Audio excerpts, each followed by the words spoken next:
Hello friends, എല്ലാവർക്കും നമസ്കാരം. നിങ്ങളേവരും കാത്തിരിക്കുന്ന അലീനയുടെ ഇന്നത്തെ വിശേഷത്തിലേക്ക് എല്ലാ കൂട്ടുകാർക്കും സ്വാഗതം. എല്ലാവർക്കും നല്ലൊരു ദിവസം ആശംസിച്ചുകൊണ്ട് തന്നെ നമുക്ക് ഇന്നത്തെ സൂപ്പർ ഹിറ്റ് വിശേഷത്തിലേക്ക് കടന്നാലോ. അപ്പം അതിനു മുമ്പായിട്ട് ആരെങ്കിലും നമ്മുടെ ചാനൽ ആദ്യമായിട്ട് കാണുന്നുണ്ടെങ്കിൽ ഒന്ന് സബ്സ്ക്രൈബ് ചെയ്ത് വെച്ച് ഒരു ഹൈപ്പും ഒരു ലൈക്കും ഒക്കെ അടിച്ചിട്ട് നിങ്ങൾ വീഡിയോ കാണാൻ വേണ്ടി ശ്രമിക്കണേ. അപ്പം നേരെ ഞാൻ വിശേഷത്തിലേക്ക് തന്നെ കടക്കുകയാണ്. അപ്പം നമ്മുടെ രോഹിത്തിനെ വിളിച്ചു വരുത്തിയിരിക്കുകയാണ് അലീന. അപ്പൊ അലീനയോട് ചോദിക്കുകയാണ്, ചേച്ചി എന്തിനാണ് എന്നെ വിളിച്ചു വരുത്തിയത്, ചേച്ചി എന്താണ് എന്നെ വിളിച്ചതെന്ന്. അപ്പം പറഞ്ഞു, അത് പിന്നെ രോഹിത്തെ, നമുക്ക് കോളേജിൽ പോണ്ടേ, എക്സാം ഒക്കെ അല്ലേ വരുന്നത്, ഇങ്ങനെ ഇരുന്നാ മതിയോന്ന്. അപ്പൊ നമ്മുടെ രോഹിത്ത് ഒന്ന് പെട്ടെന്ന് അലീനയെ തന്നെ ഇങ്ങനെ നോക്കുകയാണ് കേട്ടോ. കോളേജിൽ പോവുക എന്ന് പറഞ്ഞത് നമ്മുടെ രോഹിത്തിന് ഏതായാലും അത്രയ്ക്ക് പ്രാക്ടിക്കൽ ആവുന്ന കാര്യമല്ല. അങ്ങനെ നമ്മുടെ രോഹിത് പറയാണ്, ഈ പ്രാവശ്യം ഏതായാലും പോട്ടെ ചേച്ചി, നമുക്ക് അടുത്ത പ്രാവശ്യം എഴുതിയാ പോരെ. ഇനിയിപ്പോ അടുത്ത പ്രാവശ്യം എക്സാം എഴുതണമെങ്കിലും അവര് സമ്മതിക്കണ്ടേ. ഇനിയിപ്പം എനിക്ക് ആ കോളേജിൽ പഠിക്കാൻ പറ്റുമോ ചേച്ചി, എനിക്ക് തോന്നുന്നില്ല എന്ന് പറഞ്ഞപ്പോഴത്തേക്കും അലീന പറഞ്ഞു, അതൊക്കെ നമുക്ക് റെഡിയാക്കാടാ, ഈ പ്രാവശ്യം മുതൽ നമുക്കൊന്ന് ആഞ്ഞു പിടിച്ചു നോക്കാം. അങ്ങനെ നമുക്കൊന്നും വിട്ടുകളയാൻ പറ്റത്തില്ലല്ലോ, നമ്മൾ പരിശ്രമിച്ചാലല്ലേ നമുക്ക് കിട്ടത്തുള്ളൂ മോനെ. അതുകൊണ്ടാണ് ഞാൻ പറഞ്ഞത്. അത് പിന്നെ എനിക്ക് കോളേജിൽ പോകാനുള്ള ധൈര്യം വന്നിട്ടില്ല ചേച്ചി. അതല്ലേ ഞാൻ പറഞ്ഞത്, നമുക്ക് ഒരുമിച്ച് ശരിയാക്കാന്ന്. നീ ഒറ്റയ്ക്കല്ല, ഒരുമിച്ച് നമുക്ക് ധൈര്യമൊക്കെ റെഡിയാക്കി എടുക്കാം. ധൈര്യമേ അങ്ങനെ ചോർന്നു പോകാൻ പാടില്ല. പിന്നെ ഞാൻ നിനക്ക് കൂട്ടുവരാം, അതിനിപ്പോ എന്താ പ്രശ്നം? അയ്യോ വേണ്ട, അതുകൊണ്ടല്ല, എനിക്കതിനെ ഫേസ് ചെയ്യാൻ പറ്റത്തില്ല. അലീന ചേച്ചി കൂടെ വന്നാല് ചിലപ്പോ എനിക്ക് ധൈര്യമൊക്കെ വരുമായിരിക്കും അല്ലേ. ഓ പിന്നെ അംഗൻവാടി പഠിക്കുന്ന കുഞ്ഞല്ലേ, എന്നും കൈപിടിച്ച് കൊണ്ടുവിടാനും കൂട്ടിക്കൊണ്ടുവരാനും ഇനി എന്റെ ആവശ്യമൊന്നുമില്ല, അതെനിക്കറിയാം. പക്ഷേ അതിനു മുമ്പ് നമുക്കൊരു സ്ഥലം വരെ പോകണം, അവിടെയും കൂടെ ഞാൻ കൂടെ വരത്തുള്ളൂ. അവിടെയും ഓക്കെ ആയാ പിന്നെ ഞാന് വേണ്ടി വരത്തില്ല. നിന്റെ ധൈര്യത്തിന് നീ തന്നെ പോയാ മതി. അല്ല അതെവിടെയാ ചേച്ചി? നമുക്ക് ഒന്ന് വേറൊന്നും അല്ല, മാനേജർ അച്ഛനെ കാണാൻ വേണ്ടി പോണം. നിന്റെ കാര്യം മാനേജർ അച്ഛനോടൊന്ന് സംസാരിക്കണം. നേരിട്ട് കണ്ടാൽ ശരിയാവുന്ന എനിക്ക് തോന്നുന്നത്. ബിഷപ്പ് ഹൗസിൽ ചിലപ്പം കാണുമായിരിക്കും. അല്ല ചേച്ചി, നമുക്ക് പതിയെ പോയാൽ പോരെ, ഇപ്പോഴേ പോകേണ്ട കാര്യമുണ്ടോ? അതെന്താ ഇപ്പൊ വേണ്ടാത്തത്? ഇപ്പൊ പോയാൽ എന്താ പ്രശ്നം? അല്ല അത് പിന്നെ ധൈര്യം, ധൈര്യത്തിന്റെ പ്രശ്നമൊന്നും നീ നോക്കണ്ട മോനെ.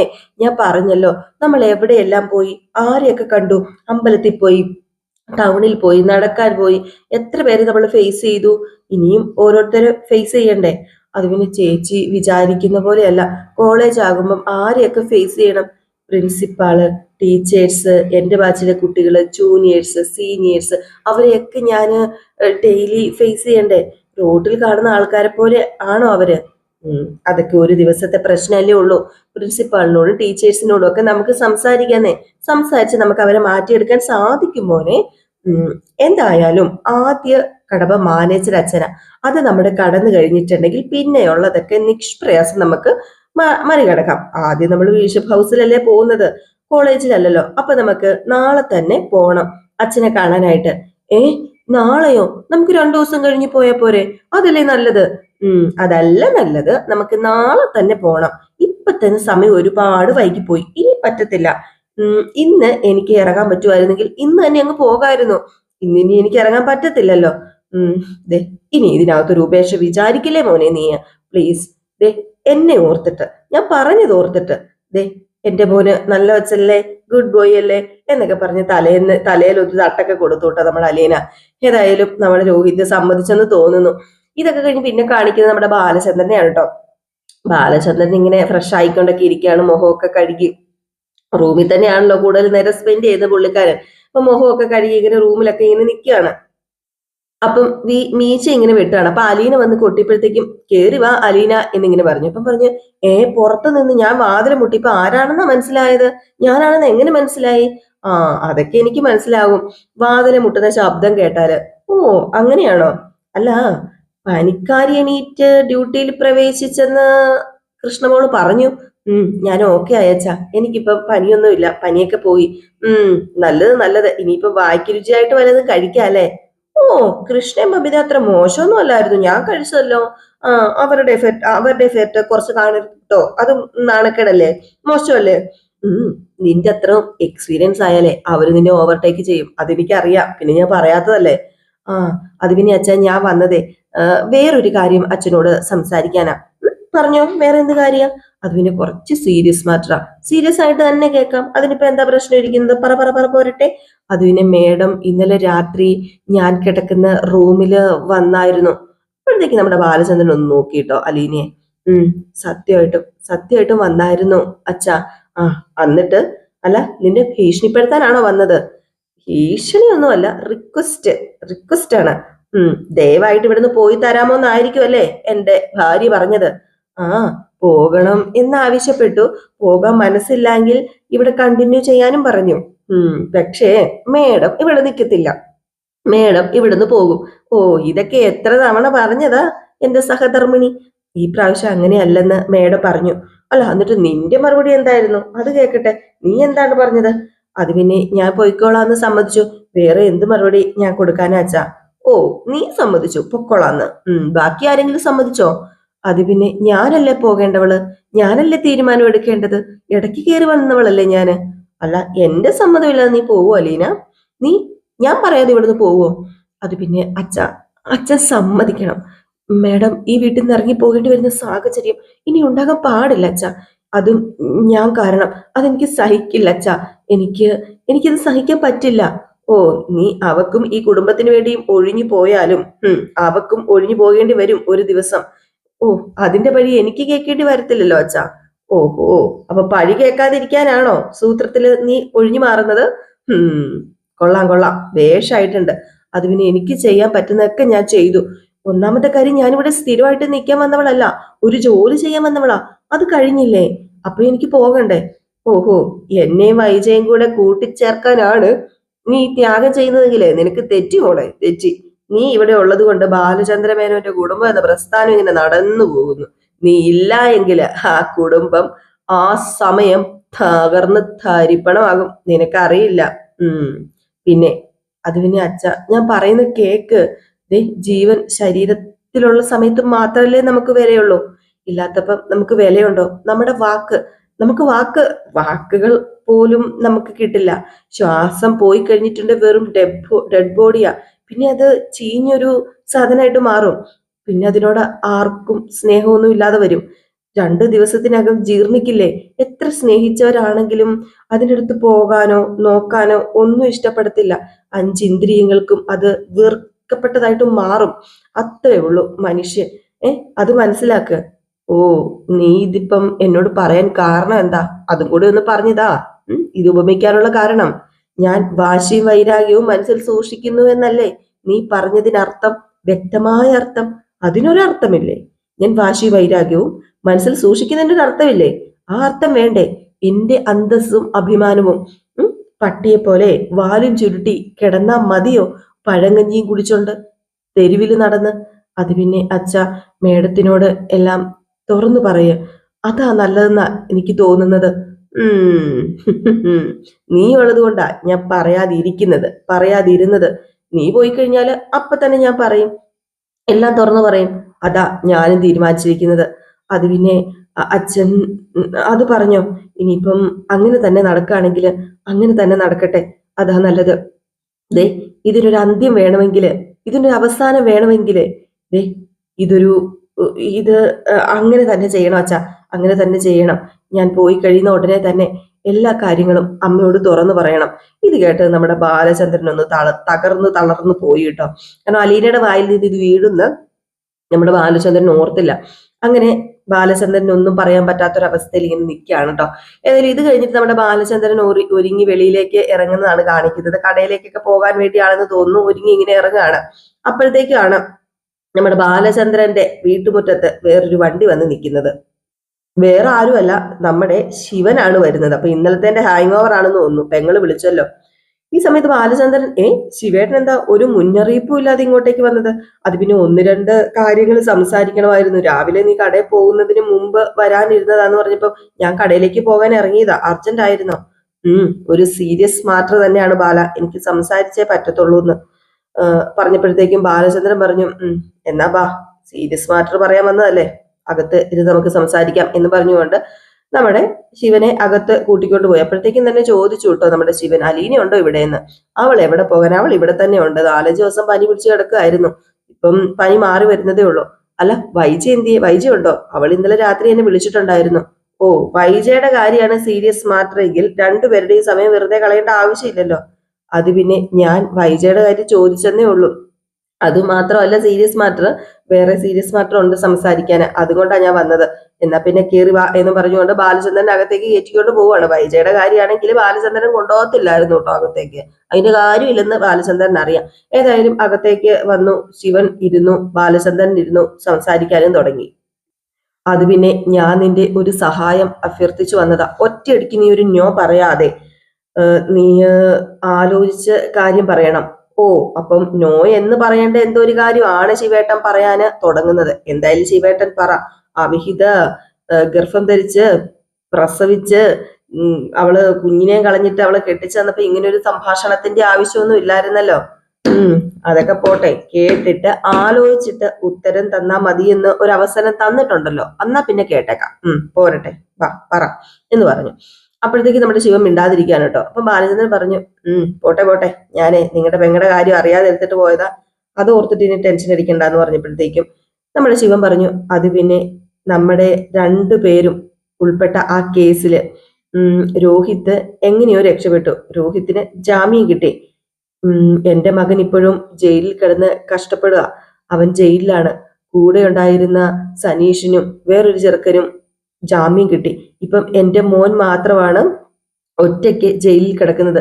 4 പേരും ഒരുമിച്ച് കയറിയ സ്ഥലത്ത് ഇപ്പം എന്റെ മകൻ മാത്രം. ഓ, അവൻ കൂട്ടുകാരനൊത്ത് ടൂർ പോയതൊന്നും അല്ലല്ലോ തിരിച്ചു വരാനായിട്ട്.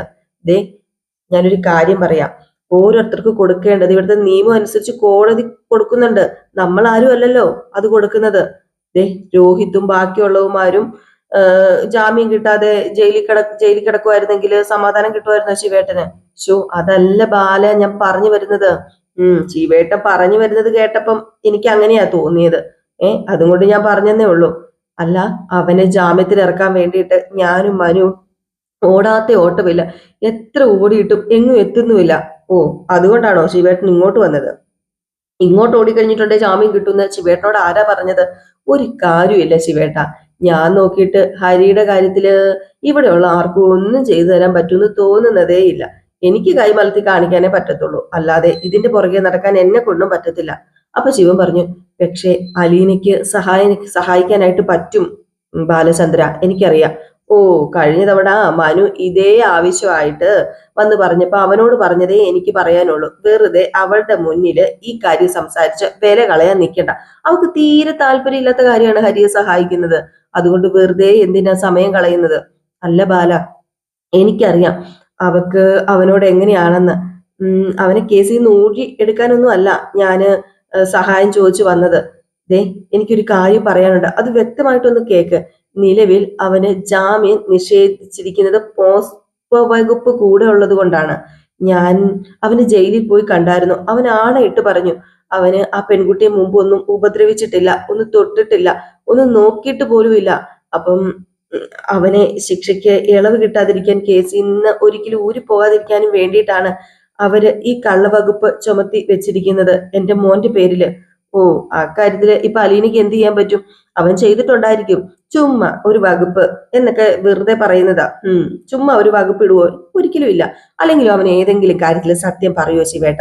ദേ, ഞാൻ പറഞ്ഞു, വെറുതെയാ ഇതും കൊണ്ട് അവളുടെ അടുത്തേക്ക് ചെല്ലുന്നത്. അത് പിന്നെ ബാല അവന് അത്രയ്ക്ക് ഉറപ്പ് പറഞ്ഞത് കൊണ്ടാ. ഓ, അവനെ ജയിലിൽ കിടന്ന് മടുത്തിട്ട് രക്ഷപ്പെടാൻ വേണ്ടി ഉണ്ടാക്കിയ പുതിയ കഥയായിരിക്കും. അല്ല, അലീനെ ഒന്ന് വിചാരിച്ചാല് അതറിയാൻ പറ്റൂലോ, അത് സത്യമാണോ അല്ലയോ എന്ന്. അല്ല, അതെങ്ങനെ അറിയാൻ പറ്റും? അവക്ക് എങ്ങനെ അറിയാൻ പറ്റും ശിവേട്ടൻ ഈ പറയുന്നത്? എനിക്ക് മനസ്സിലാവുന്നില്ല. അല്ല, മനു പറഞ്ഞ് എനിക്കറിയാം അലീനയ്ക്ക് ആ പെൺകുട്ടിയുടെ പേരിൽ ഒരു സ്വാധീനം ഉണ്ട് എന്ന്.